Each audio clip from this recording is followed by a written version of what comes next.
Pledge allegiance. I pledge allegiance to the flag of the United States of America and to the republic for which it stands, one nation, under God, indivisible, with liberty and justice for all.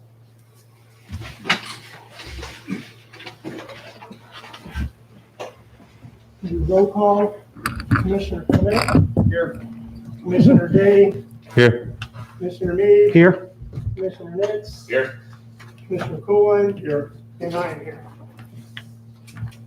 Item 3, introduction and installation of new Commissioner Thomas Nix. Judy? Yes, we put this on the agenda. Well, we had it as the oath of office, but Mr. Nix has already completed the oath of office today at City Hall with our city clerk. And so this is just to welcome him to the Planning Commission. Mr. Nix, thank you so much for wanting to be a part of the community and wanting to, I think, try to help the community grow in the right direction. So we appreciate that you're here. And if you have anything you'd like to say, you're welcome to. So good evening, everybody. Thomas Nix. I own a business downtown called the Lemoore Labyrinth. It's where we lock people up and make them escape, and they pay us for it. Tons of fun. Closed right now, but hopefully we'll open back up once the pandemic's over. Longtime Lemoore resident, Lemoore Elementary, Lemoore High, Navy guy. Now I'm back in Lemoore. So I see the community growing, and I wanted to get a foot in to help out, see what I can do to help you guys. All right. Thank you. Welcome. Thank you. Item 4, public comment. Public comment will be in accordance with the attached COVID-19 policy. So if there is any public comment, it will have been received through an email. This time is reserved for members of the audience to address the Planning Commission on items of interest that are not on the agenda and that are within the subject matter jurisdiction of the Commission. It is recommended that the speakers limit their comments to 3 minutes each, and it is requested that no comments be made during this period on any items that are on the agenda. The Commission is prohibited from law by taking any action on matters discussed that are not on the agenda. Do we have any public comment, Christy? Wes says that he's on the phone line, but there's no sound.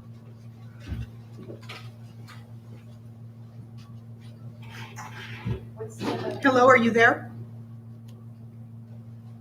what's the, 105 or 104 extension? 105, and what's the password? 119711. I'm gonna turn it off. I'm going to call again. Okay.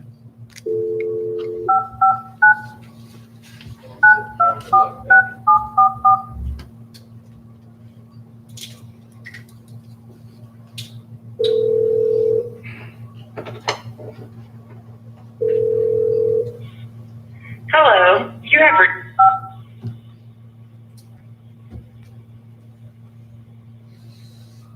Please enter your password followed by the pound key.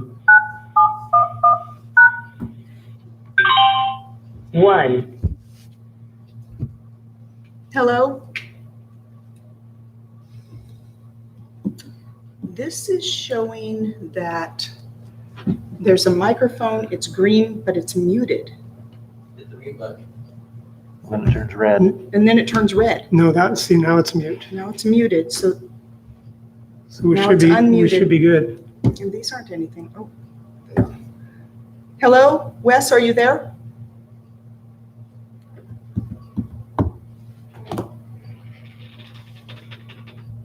He's on It's all the way up. 105. Oh, is he on 105? Oh, you hit 105. I hit 105. I don't know why It this says isn't. we have 5 people watching, so maybe. Oh, there. 2. Hello, Wes, are you there? Yes, I am. Can you hear me now? Yes. 3. There we go. All right. Sorry about that. I'm here on the phone. I can hear what's going on. So, Okay, thank you, Wes. anybody? So we have people on the line. Can we see if anybody wants to do? Public comment? Okay, we're in public comment. Is there anybody on the phone line that would like to address anything in public comment? It's not on the agenda. It's not on the agenda. It's not on the agenda for tonight? Okay. Seeing none. Christie, were there any emails? Nope. Then I'll close public comment. Item 5, approval minutes of the regular meeting of August 10th, 2020.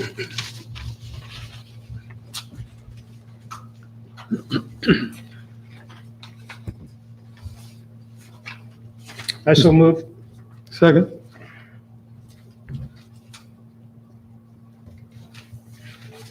Commissioner Clement, did you second?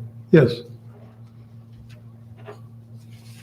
I have a motion by Commissioner Mead to accept the minutes and a second by Commissioner Clement. We go to vote. Commissioner Mead? Aye. Commissioner Clement? Aye. Commissioner Day? Aye. Commissioner Nix? Aye. Commissioner Coolwine? Abstain. And I vote aye. Item 6, report and recommendation. A request by D.R. Horton for approval of master homes plans for Victory Village tentative subdivision map number 2005-02 and approved 51-lot single-family residential subdivision on 13.64 acres. The project is located on the northeast corner of Bush Street and Marsh Drive, directly north of West Hills College. Thank you, Chairman. Good evening, Commissioners. Steve Brandt, City Planner. This item is for you as a commission to review the home plans for, take this down, for a new subdivision that's under construction or about to be under construction by D.R. Horton. The subdivision map was originally approved on June 6, 2006, and that is not a typo. Because of all of the automatic extensions that the state legislature granted maps during the recession, this map has stayed alive this entire time. And now we have a developer who's ready to develop it. So you are not making a decision on whether the subdivision should be there or not. Your decision tonight is solely about the home plans and what the homes look like, what the footprints look like, what the elevations look like. So the subdivision layout has already been approved and is in the design process right now. So I'll just point out for relevance and for the record, the original subdivision map originally approved 279 homes and 3 parks. Since that time, the property owner has sold the rights to develop a large portion of the project and put an easement on the project so that it cannot be developed, and that would be the entire area that's west of Marsh Drive. And that was due to negotiations with the Navy, who wanted to limit the number of homes built in this area. The Navy did not place that limitation on the area that these 51 homes are being planned for. So the subdivision ordinance, or excuse me, the zoning ordinance of Lemoore has a number of design standards for new single-family home construction. And so what we do at the staff level is the applicant submits these plans, the floor plans and the elevations, and we review these plans against those standards to see if they are meeting all of the standards. So we've done that review, and the plans do meet the city's standards for design. A lot of the design standards have to do with providing a variety of housing looks so that the neighborhood doesn't have houses that all look the same, things like that. So the one standard where we did add a condition, and it's usually something we do with every time we review home plans, because usually most developers don't propose this, is condition 5, where we require that the detailing that's used on the front of the home be carried around or wrapped around to the street side of a home that's on a corner lot. So we've got that as a condition of approval. The other conditions, the first four are standard conditions. The setbacks for the buildings were adopted back in 2006, and that's in your staff report, with a 12-foot front setback for living space, 20 feet for garages, 5-foot side yard setback, and a rear setback of 10 feet, except for 20 feet if the lot's back onto arterials, collectors, or the railroad.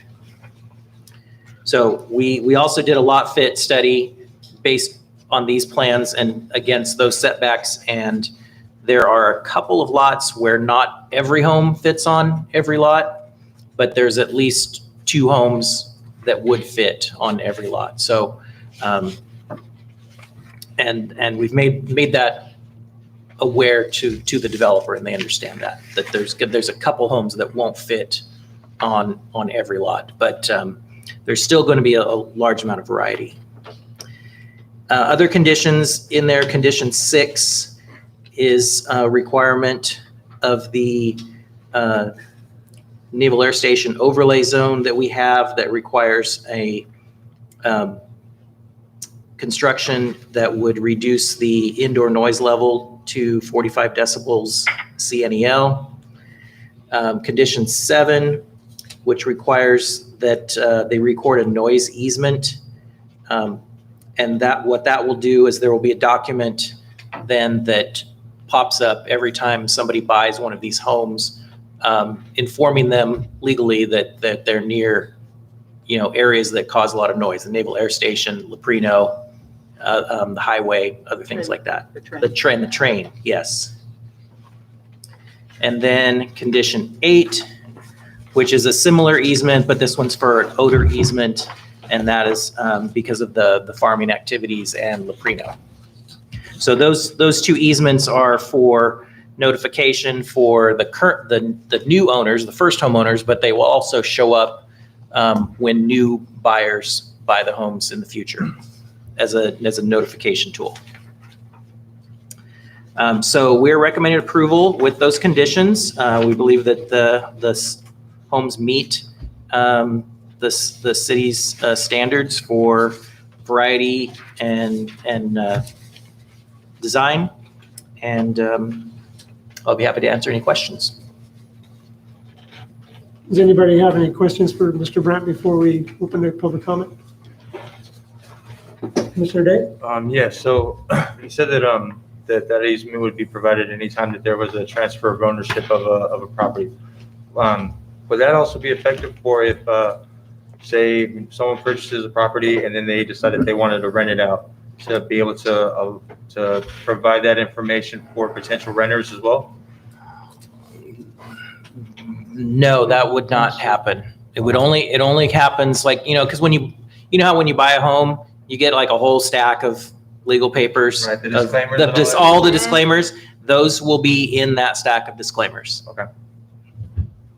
Mr. Nix, you have a question? I had a question in regards to the lot sizes. So this is all done low density residential, which means the lot should be 7,000 feet, and less than 1/3 of that meets that. Does that still stand within the city plan for zoning size? Yeah, that's a very good question. So the standard, like you said, minimum lot size is 7,000 square feet.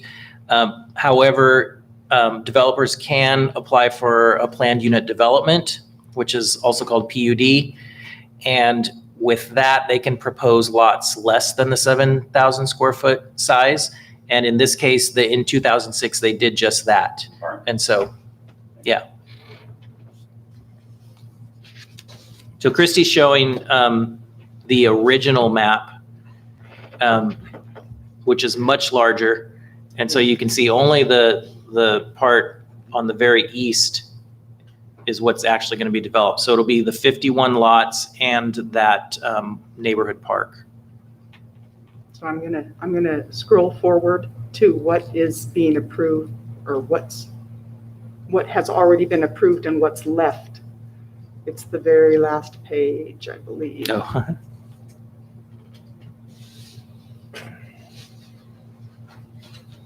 one more, right there. So this is what's left of the 279 lot project. You can see where Marsh Drive comes up from the bottom left of the page. That's right where the corner of West Hills College is. The west side of West Hills College is Marsh Drive. And then Bush Street is right on the bottom side, on the south side of this project. And you can see where Marsh Drive goes up into there. There's the 51 lots. And then Outlot D is the park, the neighborhood park. So that's what's left of the development, and everything west of what you see with the blue line is in a conservation easement.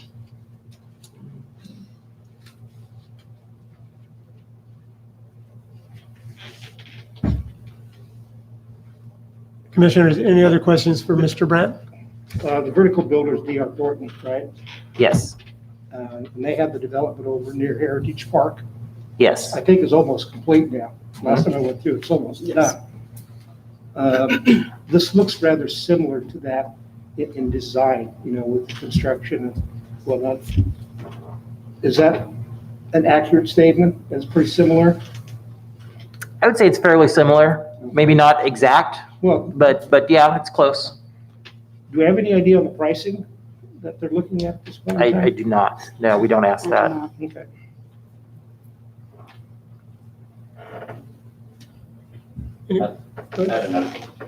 So in regards, so I was looking at the traffic study that was done back in 2000, I think it's 2010 was the most recent one. Mhm. Are we gonna have to implement any traffic measures coming out of the city pocket to go forward with putting these homes in? The developer will pay traffic impact fees that we can then use for offsite traffic impacts.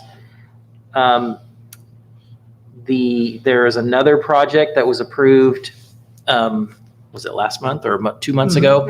The Lennar project, which is much larger, where the city is going to be making some traffic changes, mainly at the interchange, working to install what we're calling temporary roundabouts. So this project will also benefit from that, and their impact fees, I'm assuming, will be going toward that construction as well. So The final question I have is access out of that area. Currently, the only road in and out is Bush Street, and that also feeds into Bellhaven. What's the timeline for future to get second access out there in case of any emergency, whether it be at the college or within the homes, or both? yeah, Is that I don't know that we have immediate plans for that. We don't have immediate plans. What we've talked about is in the future to have an interchange at 21st Avenue. And that all depends on funding and Caltrans and where it stacks up in the priority line. So right now, it's not a project through Caltrans. They don't have an identified project, but that's something that we would hope to get in the future.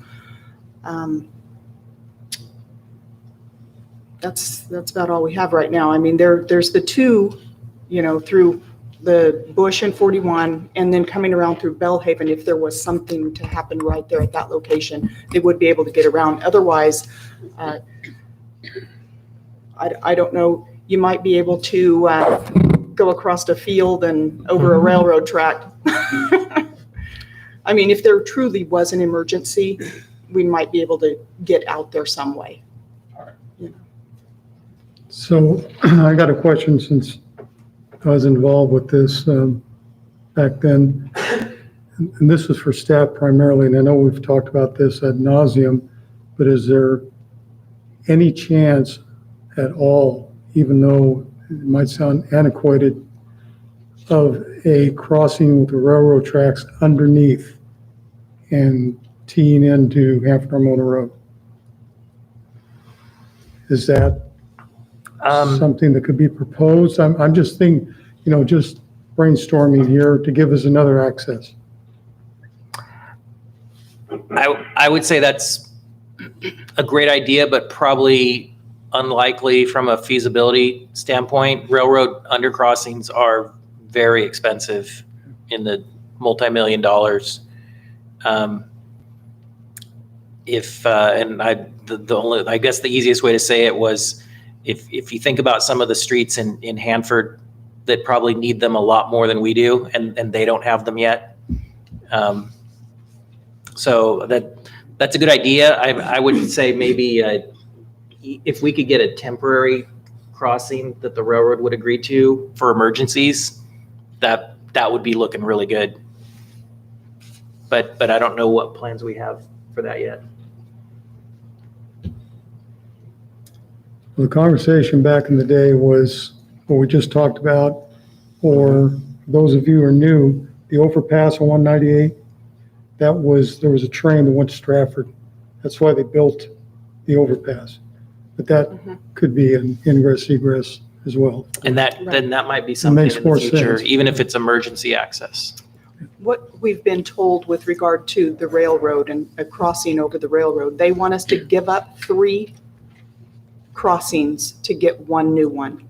And we just don't have 3 to give up. We don't even have 2 to give up. So to get a new one, it's a hard sell. Well, that answers my question. Anyone else? Okay, then I'm going to go ahead and open this to public comment. Is there anyone on the line that wish to comment on this?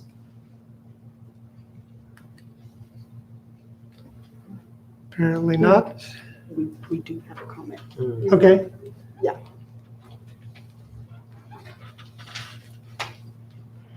Christy has something?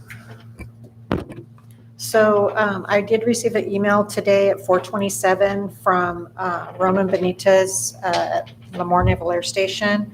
And he did say, "Dear Planning Commission, NAS Lemoore is concerned that adopting resolution number 2020-12, approving major site plan review number 2020-04 will lead to encroachment to mission, incompatible development, subject individuals to high aircraft noise, and expose our aircrew and future Lemoore residents to unnecessary health and safety risks.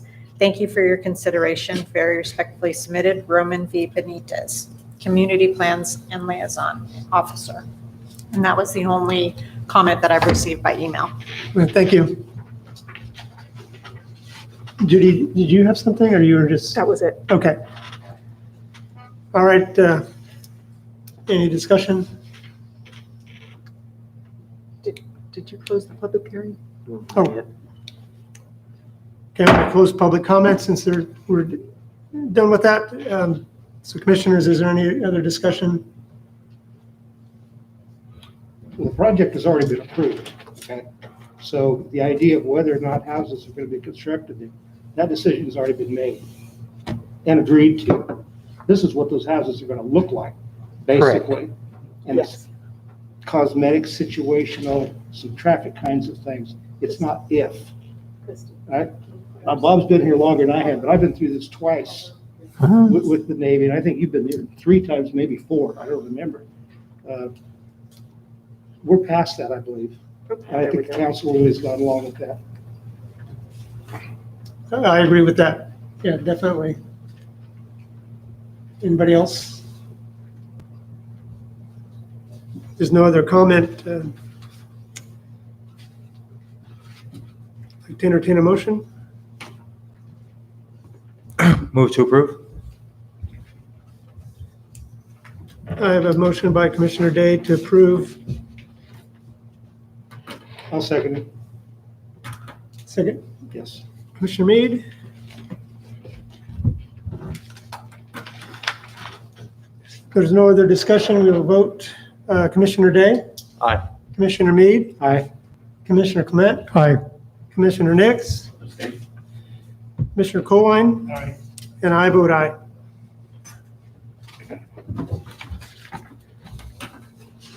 Item 8, the commission's reports and requests for information, or I'm sorry, no, item 7, director's report. Skipped right over you. You skipped right over me. All right, at the last meeting, during the last meeting, you asked about the Daily Homes project and the curve and who owned certain properties and whether they were all built out. So this map shows Highway 198 and Highway 41, and this is the curve. A few years back, Planning Commission approved Daily Homes, this to be zoned single-family residential. So Daily owns all of this. Prior to that, you approved this project here in the medium orange color, kind of beige. Daily owns all of that. The bright orange is the Daily project. I think those were referred to as patio homes. Those are already existing. And then up above that is that whole commercial area, which Daily doesn't own. But I wasn't exactly sure which area the question was about. I thought it was on this curve, which is all owned by Daily. That was my question. Okay. I believe it was, Because I was concerned that there's going to be an open space between, that's still kind of where that curve is straightening out. Yeah. right. No, Okay, no, it's all planned for development by Daily. okay. The other thing is, right prior to this meeting, 5:30, we had a scoping meeting regarding the Lacey Ranch project. That was just kind of a community meeting, but not really even a community meeting. The notice was put out, it was on our website. It also went out to the surrounding homeowners. This project, for those that aren't familiar with it, it's north of Glendale, which is the northern corner, the northern section of our city limits. Glendale all the way up to Lacey Boulevard, and from Lemoore Avenue over to halfway between 17th. So it's 156 acres. It's outside of our city limits, so they want to annex it in. They have to do an environmental impact review to see what kind of environmental impacts this is going to create. And part of that process of creating the EIR report, the environmental impact report, is to reach out to the community to see if there's any concerns or any environmental concerns. So that was one of the meetings today that they had, was just to see if there was any feedback, any comments, any questions from the community, because it assists them in able to write that probably over 100-page document, probably many hundreds of page document for this EIR. So they reach out to the community. They will have another one. They've already had a community meeting over in Meadow Lane School. When they were first starting this project, they met, there were probably 20 to 30 people there. I attended it. It was well attended, good questions. And then after they do public meetings and such, they'll prepare the report. It will come before the Planning Commission, so we're looking at probably after the first of the year sometime. And then after Planning Commission, it will go to City Council twice, and then it has to go to the county to see if LAFCO, the Local Area Formation Commission, wants to allow this property to be annexed into the city. So we just held that one scoping meeting. Long story, just to tell you that we had a scoping meeting, and they're really, we had one person make a comment. It was through YouTube Live. One comment was made. We had, I want to say we had a person on the line that didn't comment, and there were a handful of people About watching. Five people watching. Yeah. That didn't comment. That didn't comment. And it's on YouTube Live, so if you want to watch it, you can. There's about a 10-minute presentation at the beginning, and then a lot of quiet, because we were just waiting for people to comment. And Yeah. we gave them about 20 minutes, and we only got the one comment. Yeah. So I'll just add, the EIR process is very formalized. So this NOP, or Notice of Preparation hearing, scoping meeting, is something that's required in state law when you're preparing an EIR. So we were doing this to comply with state law. The neighborhood meetings were not required. That was something that the developer wanted to do, just to, help the process along and keep people informed. And the one question that was brought up was about schools and how was this going to impact schools, because there are 862 Something like units. And so they commented on, they've already had meetings with both of the school districts, the high school district and the elementary school district, with the superintendents there. And so they are aware of it. And, of course, it will be an impact, and that will all be added into the EIR report. The other thing I had, you good with that? The other thing, just the Wimpy's, which is where the old Beto's was across from the high school. Wimpy's building, the building is there. I'm working with the engineer right now. They have decided, Wimpy's has decided they want some outside dining, and you can understand why with COVID going on, that they want to put more. So I'm working with them to modify the parking lot to allow more sidewalk dining. I think we're almost there. I got a revised plan just this afternoon, so we'll go over that. It's looking really good. So Good. Excited about that project too. Excited about all of the buildings being built. We've got the Dutch Brothers, the dispatch center, the new elementary school. There's some development out in the industrial park. So some good things are happening, even though we seem to be closed down. We are not really closed down. Development is still occurring, and it's looking good. That's good. Thank you, Judy. You're welcome. Okay, now we go to item 8, Commissioners' Reports and Requests for Information. Anyone? Okay, then, first off, I want to welcome Commissioner Nix to the commission. And Wes Carlson, thank you for being on the line tonight for us. And I will adjourn. Okay, then the meeting is adjourned.